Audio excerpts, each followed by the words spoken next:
Hello, and welcome to History 315K. My name is H.W. Brands. The H is for Henry, the W is for William.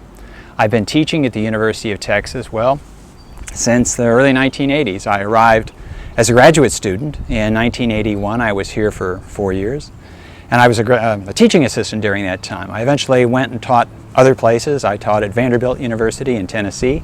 I taught at Texas A&M for 16 years, then I arrived back here at the University of Texas in 2005, and I've been teaching here ever since and teaching this class and other classes like it during that time.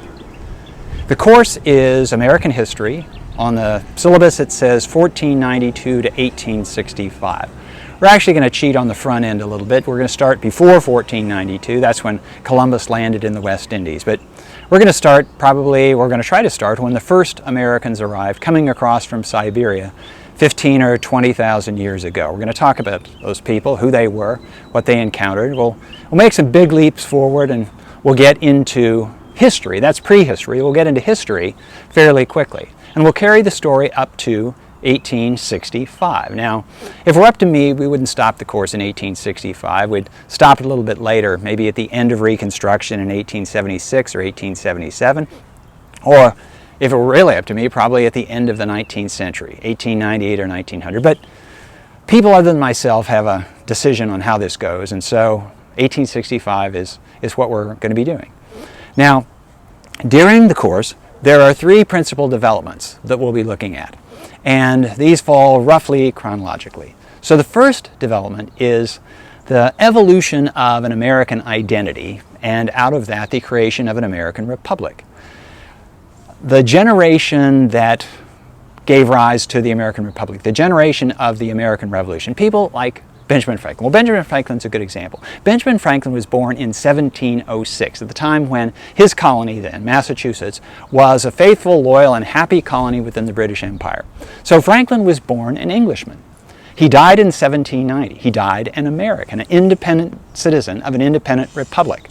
So one big question for us is, how did that come about? How did Franklin's generation acquire this new identity as Americans?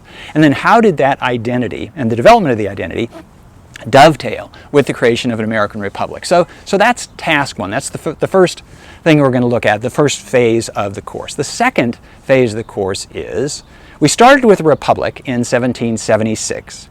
We wrote a new constitution in 1787, ratified it in 1789. But that was a constitution for a republic that was not yet a democracy. The second big development that we're going to cover is the evolution of American democracy.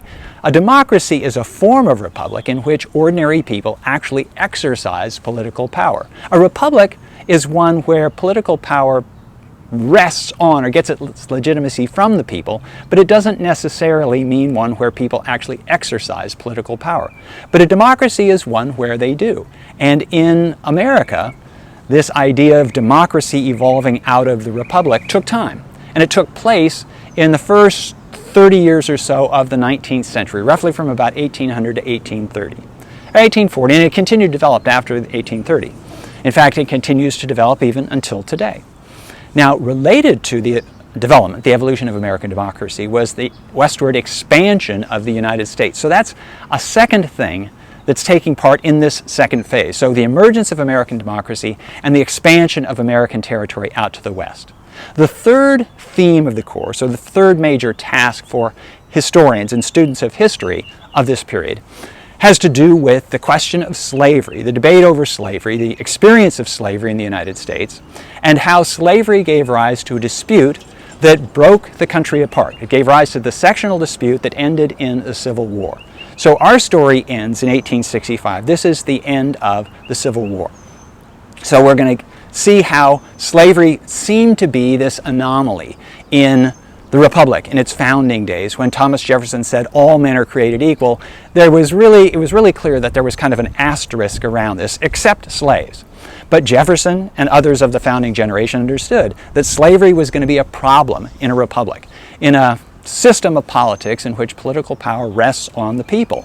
But apparently only some of the people, and some of the people really aren't counted as part of the political system at all. So, how did this this anomaly, how did this quirk in the American system give rise to an issue that became so controversial that it finally broke up the country in 1861? And then how was the country knitted back together? So that's the task. This is the thing we have to explain in the last part of the course. So this is basically the outline of the course: the emergence of an American identity in the 18th century and the creation of an American republic, the evolution of democracy conjoined with westward expansion in the early part of the 19th century, and then the sectional dispute over slavery and the Civil War. We're going to go from 15 or 20,000 years ago to 1865. We've got a lot of ground to cover in this course. We're going to do the best we can. So there it is. We're off. I'm looking forward to the semester. I hope you are too. And I'll tell you more about the course in subsequent videos. But welcome once again.